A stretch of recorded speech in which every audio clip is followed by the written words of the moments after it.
할렐루야, 오늘도 좋은 날입니다. 요한복음 15장 18절에서 16장 4절 말씀 묵상입니다. 오늘은 내가 세상을 이기었노라 라는 제목으로 말씀을 나누도록 하겠습니다.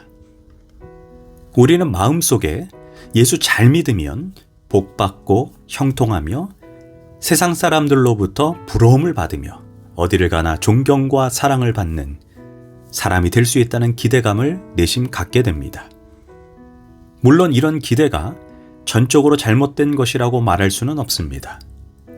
신명기 28장에서 내가 하나님 말씀에 순종하면 성읍에서도 복을 받고 들에서도 복을 받고 내 몸의 소생과 토지와 내 떡반죽 그릇이 복을 받고 내가 들어가도 복을 받고 나가도 복을 받을 것이니라. 그저 읽기만 해도 황홀해지는 말씀입니다. 또한 사도행전 2장에서 예루살렘 교회가 처음 탄생했을 때 많은 사람이 예수를 믿고 성령을 받아 은혜가 충만해지자 온 백성들에게 칭송을 받았다라고 말합니다. 이런 의미에서 예수를 잘 믿어서 성공하고 복받고 존경을 받고 어디를 가든지 대우를 받으려는 기대 그 자체는 나쁜 것이 아닙니다. 그러나 예수님께서 우리의 이런 기대에 오늘 말씀에서 찬물을 끼얹는 것 같은 말씀을 하십니다. 세상이 우리를 미워할 것이라고 15장에서 17장까지 무려 7번이나 반복해서 말씀하고 계신다라는 것입니다. 그리고 오늘 본문에서만 세상이 우리를 미워한다는 말에서 시작해서 추례한다, 환난을 당한다, 심지어 죽인다라는 말씀까지 점점 더 그 강도가 높아집니다. 우리는 예수를 잘 믿으면 세상에서 칭찬받고 대접받을 줄 알았는데 세상은 도리어 우리를 미워한다라고 말씀합니다. 여기에서 세상의 실체가 무엇입니까? 세상이란 하나님 없이 돌아가는 사회, 하나님의 존재를 부인하려는 세상적 가치관을 말합니다. 무엇보다 그 배후에 사탄이 도사리고 있습니다. 예수님은 세상이 우리를 왜 미워하는지 세 가지를 말씀해 줍니다. 첫째, 예수님을 미워하기 때문에 그들의 제자인 우리도 미워한다는 것입니다. 18절, 세상이 너희를 미워하면 너희보다 먼저 나를 미워하는 줄 알라. 예수님은 요한복음 1장에서 세상을 구원하기 위해 오셨다라고 말씀합니다. 그러나 세상은 무지합니다. 요한복음 2장과 3장에서부터 벌써 예수님을 죽이려 한다는 말이 등장하고 모이는 사람들이 자주 예수님을 죽일 궁리를 하는 것을 무려 10번 이상이나 발견하게 됩니다. 그런 예수님이 20절에서 사람들이 나를 박해하였는즉 너희도 박해할 것이다 라고 말씀합니다. 스승인 예수님이 핍박을 당하는데 제자들이 무사할 리가 없습니다. 기독교 역사 2000년은 순교의 역사입니다. 믿는 사람들이 끌려갔을 때 그들의 이름이 무엇이고 신분이 어떠하고 무슨 일을 하는지는 아무런 의미가 없습니다. 그들이 순교를 당하게 된 죄목은 단 한 가지, 예수를 믿는다는 것 때문이었습니다. 우리는 민주주의가 꼽히고 있는 20세기에 무슨 순교냐 하고 생각할 수 있습니다.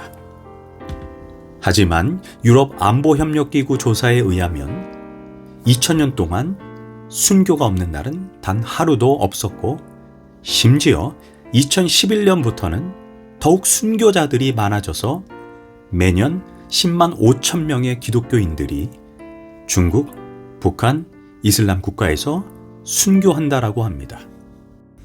20세기 들어와서만 2억 5천만 명이 끔찍한 방법으로 순교했다라고 합니다. 이런 점에서 나를 미워했으니 너희도 미워할 것이라는 말씀이 무슨 의미인지 우리는 분명히 알 수가 있습니다. 둘째, 소속이 다르기 때문에 세상은 우리를 미워합니다. 19절입니다. 너희가 세상에 속하였으면 세상이 자기의 것을 사랑할 것이나 너희는 세상에 속한 자가 아니요 도리어 내가 너희를 세상에서 택하였기에 세상이 너희를 미워하느니라.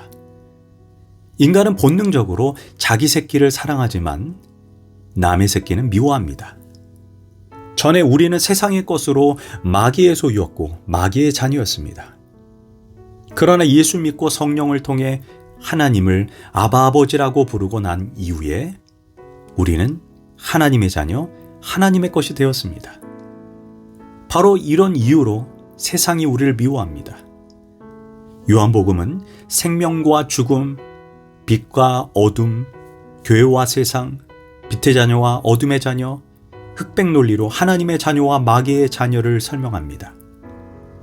그 이유는 이 둘은 실질적으로 어떤 타협이나 통화가 불가능하기 때문입니다. 양자택일만 있을 뿐입니다. 지옥 가는 사람들은 지옥 가는 사람들끼리 모입니다. 천국 가는 사람들은 천국 가는 사람들끼리 모입니다. 물론 복음을 위해 그들과 어울려야 하지만 우리는 본질적으로 그들과 함께하지 못합니다. 명절 때만 되면 제사 문제로 홍역을 치르는 분들이 꽤 많이 있습니다. 믿는 사람들은 제사를 드리지 않습니다. 부모님이 살아계실 때 효도해야지 세상을 떠난 후에 아무 소용이 없다고 생각하기 때문입니다. 아닌 게 아니라 살았을 때 불효하던 사람이 제사에 대해서 더 극성 맞는 것을 우리는 자주 보게 됩니다. 그렇게 모순된 짓들을 하면서 세상 사람들은 그것을 대단한 것처럼 포장합니다. 그러나 예수 믿는 사람들이 제사를 드리지 않는다는 이유로 얼마나 핍박을 받습니까? 아내를 핍박하고 아들을 핍박하고 형제를 핍박합니다. 그 이유가 무엇입니까? 자기들과 한통속이 되지 않기 때문입니다. 셋째, 그들이 무지하기 때문에 우리를 미워합니다. 21절, 그러나 사람들이 내 이름으로 말미암아 이 모든 일을 너희에게 하리니 이는 나를 보내신 이를 알지 못함이라.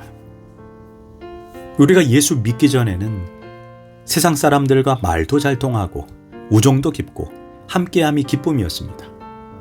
그런데 예수님을 믿고 나니 더 이상 그들과 만남과 교제가 기쁨이 아님을 알게 됩니다. 왜 그럴까요? 하나님의 소유된 우리와 사탄의 소유된 세상 사이에 본질적이고 영적인 괴리감이 생겼기 때문입니다. 우리는 얼마든지 안 믿는 사람들과 손을 잡고 함께 우정을 나눌 수도 있고 사랑도 나눌 수 있습니다. 그러나 평소에는 잘 드러나지 않지만 어려움이 생기면 우리는 하나님을 붙잡으려고 하지만 그들은 인간적인 방법을 붙잡으려고 합니다. 같은 방향을 바라보지 못합니다. 그래서 그 밑바닥에 메울 수 없는 본질적인 골이 있습니다. 영적으로 통하지 않는 어떤 이질감이 있습니다. 자신의 이득을 위해 직장에서 거짓말 좀 하라고 해도 안 하고 서류를 조금만 위조하라고 해도 동의하지 않습니다. 회사를 위해 뒷거래하라고 말을 해도 말을 듣지 않아서 미움을 받습니다. 이유는 단 한 가지, 우린 이 땅 이후에 영원한 세계가 있다는 것과 숨은 폐부를 살피시는 하나님이 나를 지켜보신다는 것을 분명히 알기 때문입니다. 그러나 하나님에 대해 무지한 세상은 우리에게 융통성이 없다니 혼자 의로운 척 한다느니 왕따를 시키는 것입니다.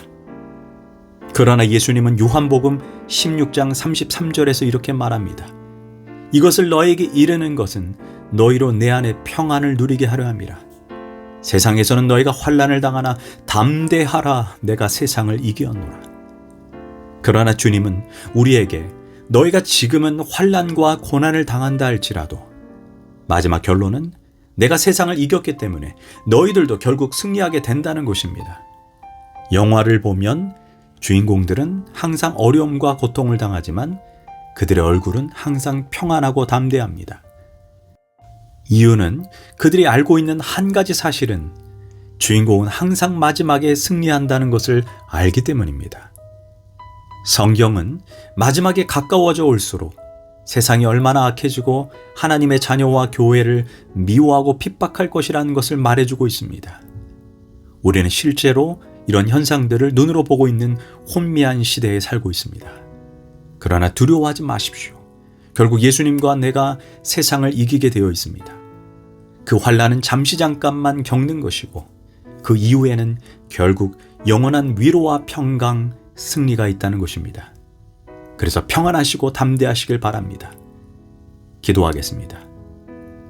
예수님이 세상에 속하지 않아 미움을 받은 것처럼 우리도 미움을 받게 될 것이라고 말씀해 주셨습니다. 주님, 우리가 세상을 살되 세상과 타협하거나 세상에 노란하지 않고 이 혼미한 시대 가운데 말씀을 중심으로 하나님의 거룩한 백성답게 살게 하소서. 거짓과 타협하지 않게 하시고 죽음 이후에 영원한 세계가 있다는 것을 놓치지 않게 하소서.